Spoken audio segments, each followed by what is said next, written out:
FOMO, or the fear of missing out, does not exist for you when you're doing big things. Now, there's a bit of a backstory that I think is important for me to give as to why I've decided to make an entire video on this topic.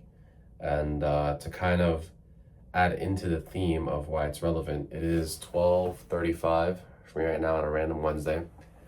I'm still in the office and I'm recording this video. So when I was younger, FOMO was one of my biggest fears.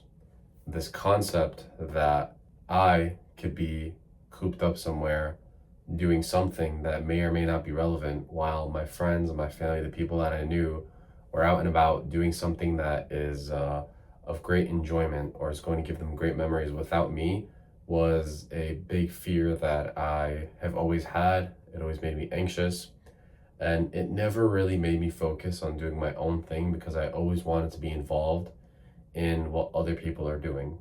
Fast forward, how long has it been now? We're talking about like maybe when I was like anywhere from 10 to 15 years old, right? I'm 22 now, so we're looking at between 7 years to a decade later. This is all that I want to do.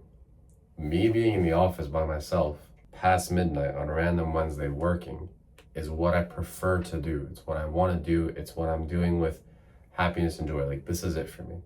When I talk about being fulfilled and doing the things in which you feel like there's really nothing better that you could be using your time to do, this is it for me. Now, how did I get to that stage? The difference is occupying yourself with creating your own table, your own occupation, your own definition of joy, rather than trying to join in on the joy, the occupation, and the activities of others, okay? Now, for those of you that don't know, this is the first time tuning into my channel. I run an online business. I've been doing it since I was 16, 22 now. I've achieved at this point in time some level of success. I'm definitely nowhere near the goals that I want to hit overall, but I've achieved some level of success. One of the things that I attribute any level of success that I've accomplished to is the quiet, isolated work that I've been able to do when I have been right in the middle of my biggest fears from when I was younger. So once again, me being in this office locked by myself past midnight doing work to move the needle, this is what has given me that success.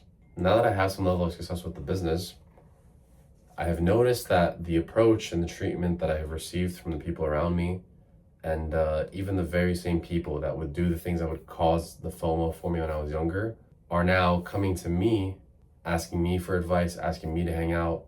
People that I haven't spoken to in years, they've somehow found out about me, and now they're trying to arrange plans with me. And so the fear, or the FOMO rather, doesn't exist anymore because I've created my own table. Rather than having this anxiety about whether or not I was going to be a part of other people's plans no longer applies to me because I have created my own plans that not only fulfill me, but as a matter of fact, I've created a big enough table for myself that other people want to come join.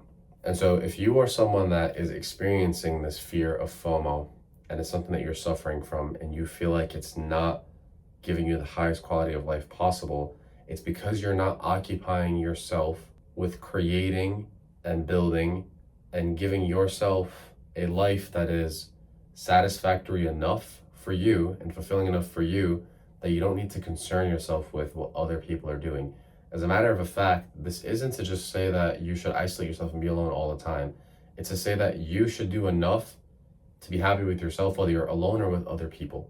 And once you have this comfort, you develop this comfort of being by yourself, it becomes so powerful because you become independent. You have no need to rely on anything or anybody else for enjoyment, for fulfillment, for providing you with, let's say, any sort of resource. And if you take it far enough and you build a big enough vision or frame, you'll actually have other people inviting themselves or asking you to be a part of the frame that you have created. But aside from this, I want to go back to this point that I mentioned about moving the needle. Me getting over my fear of FOMO is perhaps one of the biggest things that has helped me build my business. Because when you're building a business, especially in the beginning stages, it's a very lonely path. There isn't really a lot of action. It's very boring. It's very unsexy. You're not yet at that stage in which you have millions of dollars and you're buying whatever car you want, whatever house you want, and you're traveling the world. And you can actually get access to these things a lot easier than the millions of dollars. But even to break past your first $3,000, $5,000, $10,000 a month, especially if it's an online business where all the assets have to be directly and manually built by hand or, through an outsourced team, it's going to be a while before you see success. And so the way that you really get there, in short, is the extended periods of isolated and focused work that move the needle and get you closer to your goal. Hence the setup that I have. This is literally the room that I have right now. I live in Miami, but I just visited New York and I rented out this small office to be able to focus and do what I gotta do. And so once again, for me, this is it. I'm sitting here past midnight. I'm reflecting on how if my 12-year-old or even 15-year-old version of myself would have heard about this, that I'm like locked in this private room. I'm probably the only one in this entire building right now, doing work happily, not giving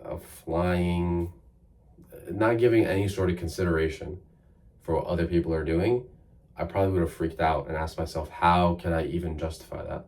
But me being older now, I look to my younger self and I'll say, you'll understand when you build your own circle, when you have your own thing that you are concerned with building. Because at that point in time, you realize that all the things that you were so concerned about missing out on when you were younger are things that actually have no benefit to you.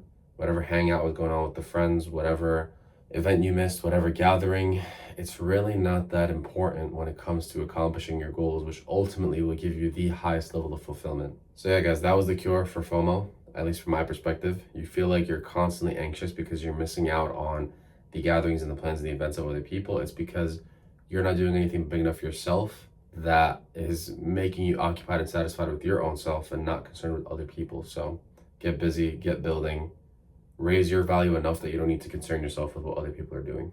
And you get it to a certain enough level, people that you haven't spoken to in years will come chasing you. I'll see you in the next one.